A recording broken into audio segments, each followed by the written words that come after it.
Hi, I'm Patrick. And I'm Liv. And this is the Mach-E vlog. You may have seen our video of the rear-wheel drive ID.4, but today we have the all-wheel drive. We're going to check it out, see what we think. So let's go.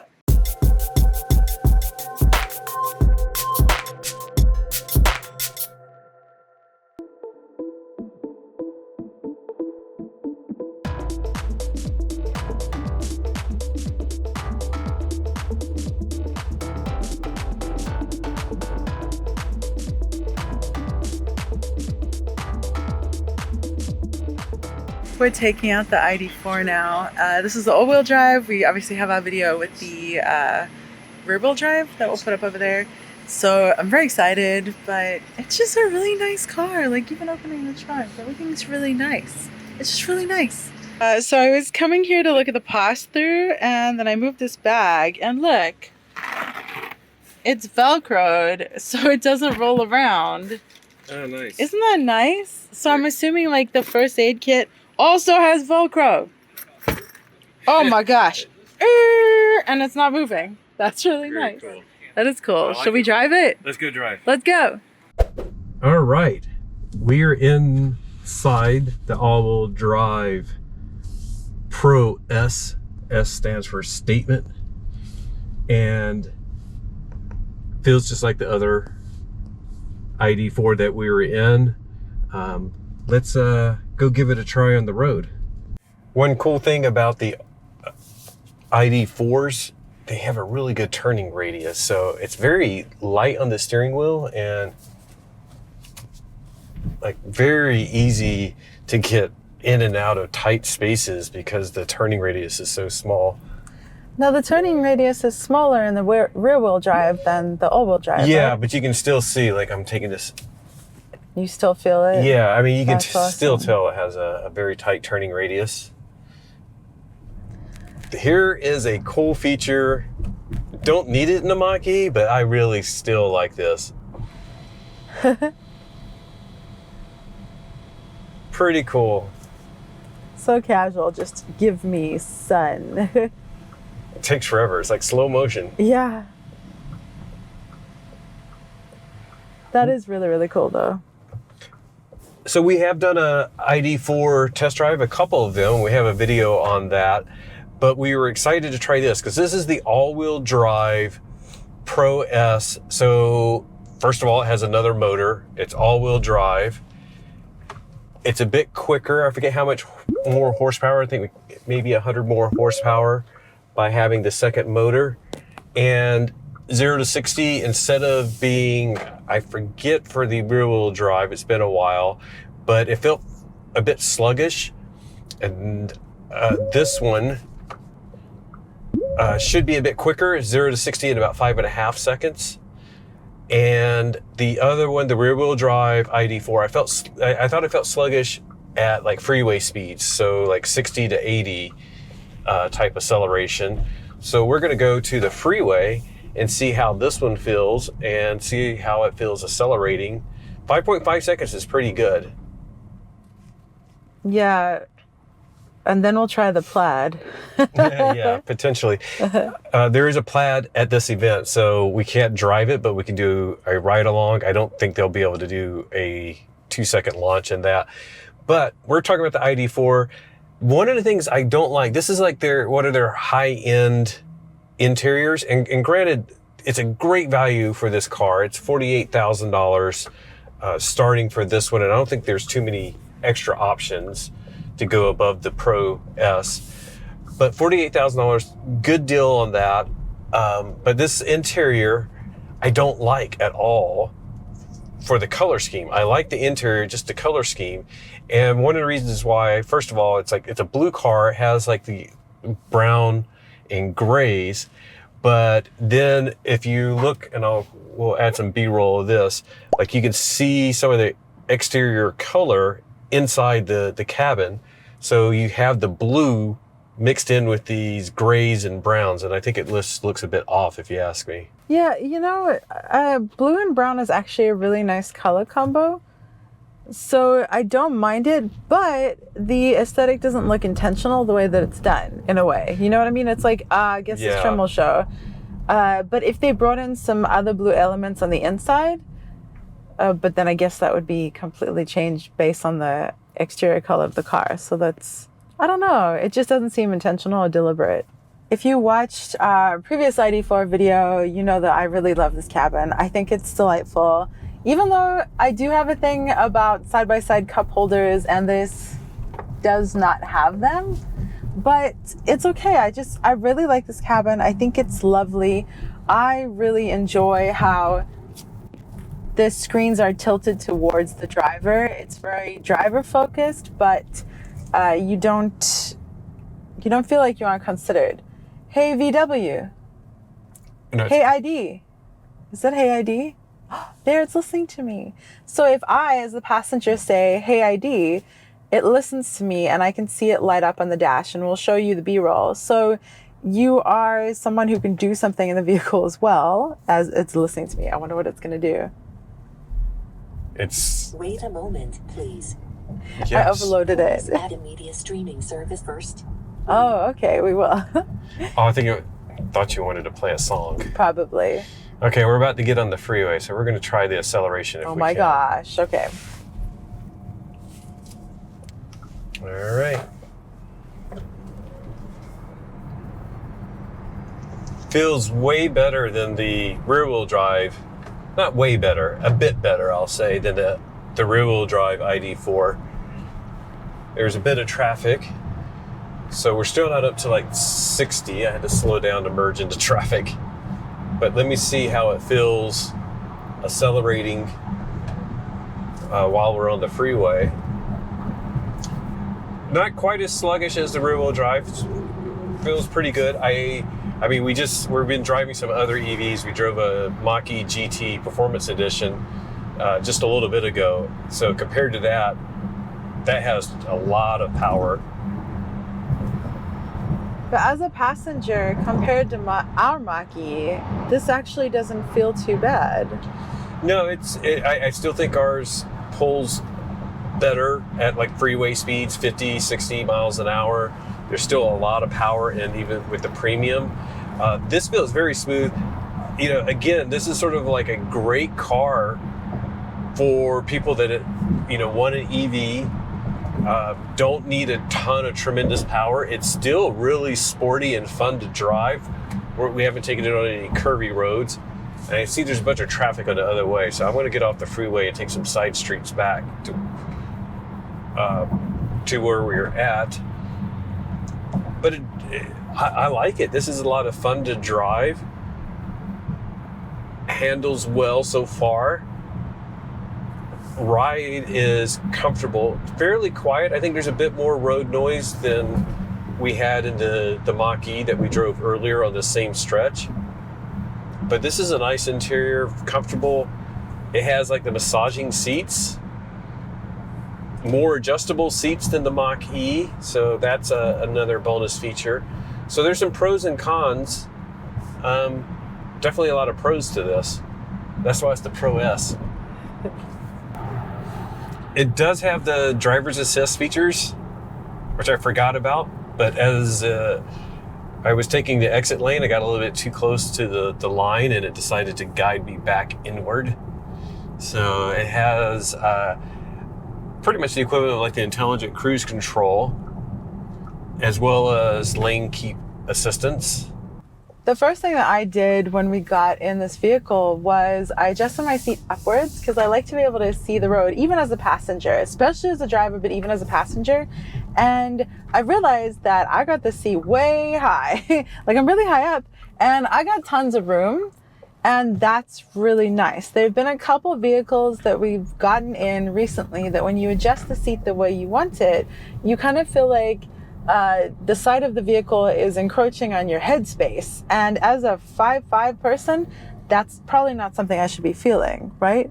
Yeah, and in the Mach-E, I pretty much always have my seat down in the lowest position. So I thought I would like that in the ID.4, but I just raised it back up before we started driving, and it feels very comfortable. I like being able to see the hood. But you can't on this. I can see it a little bit, and that's why I raised my seat until I could. It doesn't have like real one pedal driving mode.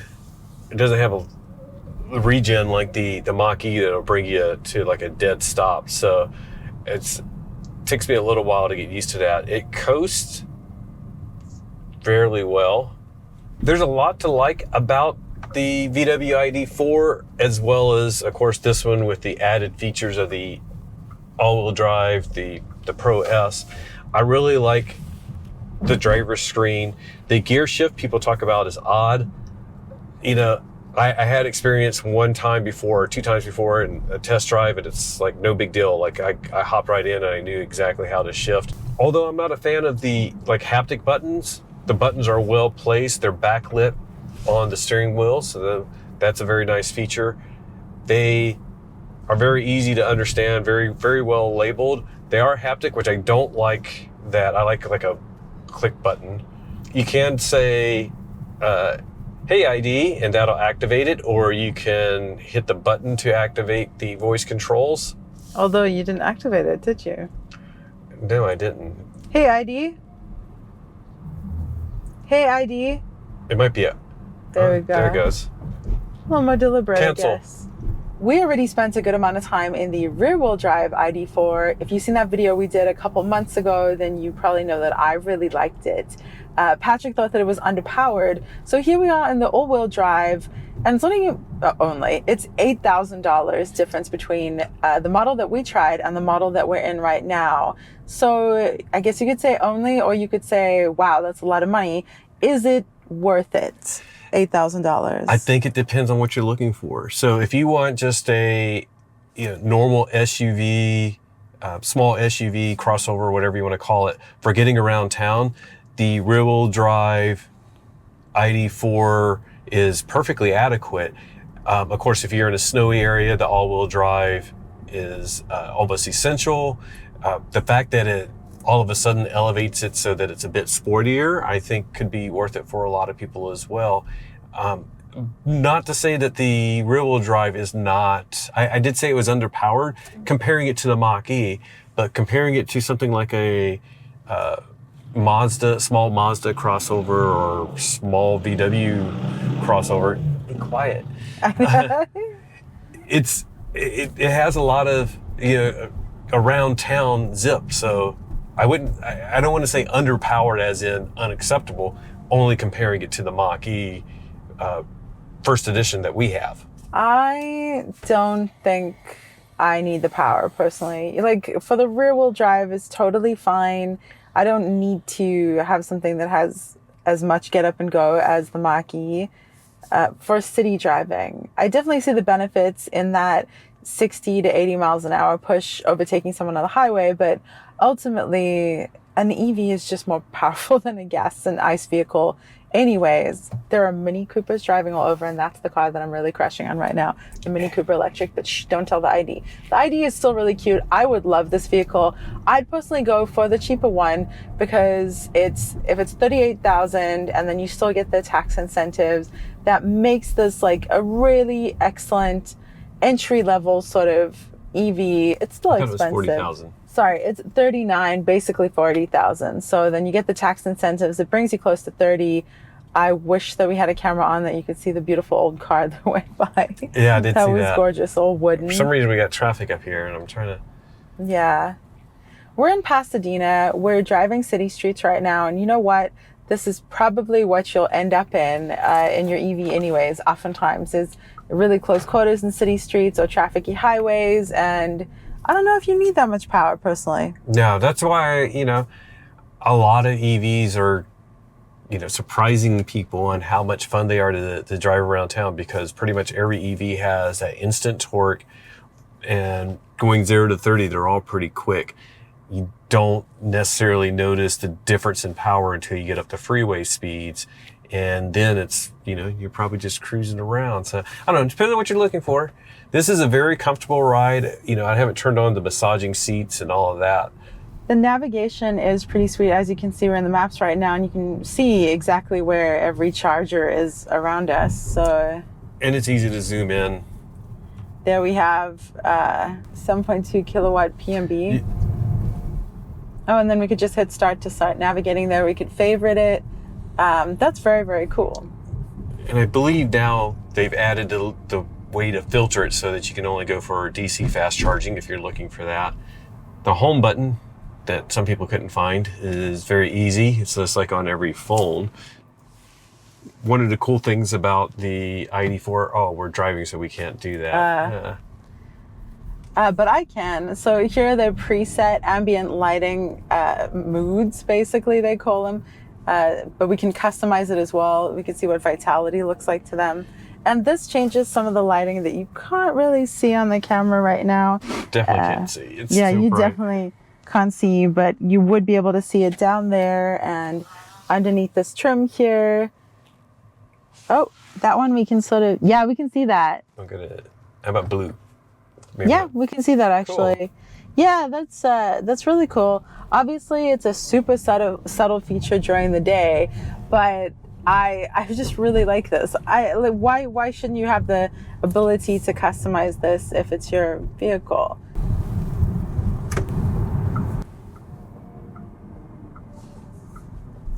Purple and green being my favorite combo.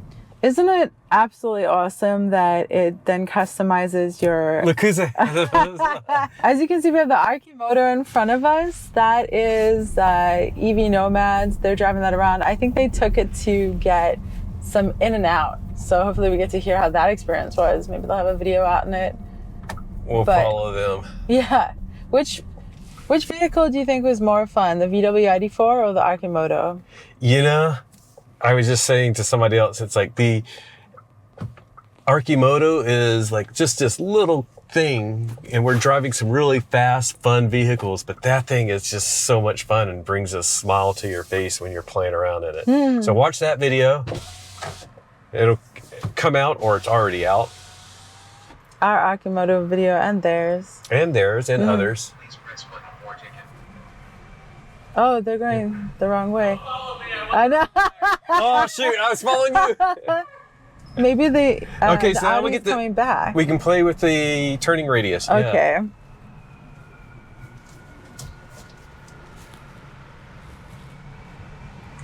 That's not half bad. Yeah, it's so fun. Oh, now you can see the purple lights. Yeah. Look at that. Isn't that gorgeous? Look at that. I love that. I really love that feature. And I love that it's present on the main screen, the home screen, and the sub menus as well. Now have purple accents. That's so cool. That's so cool. I mean, I wouldn't get a car just for that, but it's pretty cool. And that, I think that's a really cool thing, is the ID.4 is decently priced. It has like a lot of neat little features like the sunscreen and the ambient lighting that's very customizable. The voice commands, has good driver's assist features. So it's a pretty darn good bargain. And I think the Mach-E is a great bargain as well, but this is also another fun option. I certainly wouldn't call any of these a bargain. However, value for money, I think that would be the thing. I think that the ID.4 feels like excellent value for money.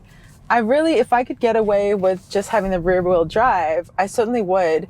But I think here's the caveat for me. If you have a main vehicle that you can drive in the snow, if you live somewhere snowy, or if you live in California. There we go. Backup cameras. No 360 camera, I don't think. But that's pretty good.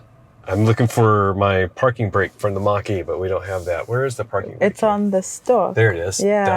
Duh. Okay. I think. See? I've learned it. Oh, and then it goes boop. So then, going back to the interface, and go into the vehicle, take a look. Oh, that's pretty slick looking. Can I roll down the windows? Window. Convenience opening. Oh, okay. So it's just settings. I mean, there's tons of settings, just like with every vehicle. Central locking. Do I want to unlock vehicle when approaching? Anyways, so pretty standard, but you can see that it's fairly zippy. A lot of people were saying, when the ID.4 came out, that the software was laggy. You can see they've taken care of that with updates. it was laggier when we test drove the rear-wheel drive. Yeah. This is noticeably much better. Yeah, it's pretty darn snappy. Whoops. I'm touching weird things. But anyways, look at all that traffic. Oh my goodness. So yeah, very to LA. nice. Yeah, I a lot of great features. I think decent value for the money. Is that all like construction and traffic? Yeah, wow. Traffic disruption. We're not driving out that much. No. So that's it. That is our time with this all-wheel drive ID.4. I gotta be honest, like, I'm sold on it the moment I get in. It's just lovely. Okay, the lighting is a bit of it. It's extra fun, but what do you think? Yeah, I was pleased to see the power difference with the all-wheel drive versus the rear-wheel drive. So if that is something that interests you, then definitely consider. If I were you, I would try to test drive both the all-wheel drive and the rear-wheel drive and see which one you like best. And I definitely didn't like the brown interior as well. I know we didn't focus on that because you can elect not to have that, but me personally, I didn't love it. I don't know. You? No, I don't know. I just think I'd rather go with all black. If you don't have somebody that dyes their hair, the white looks really good. So anyways, thank you for joining us. If you haven't, make sure you hit the subscribe button and the like button and share this and all that good stuff. And just remember, whatever you drive, enjoy the ride. Bye.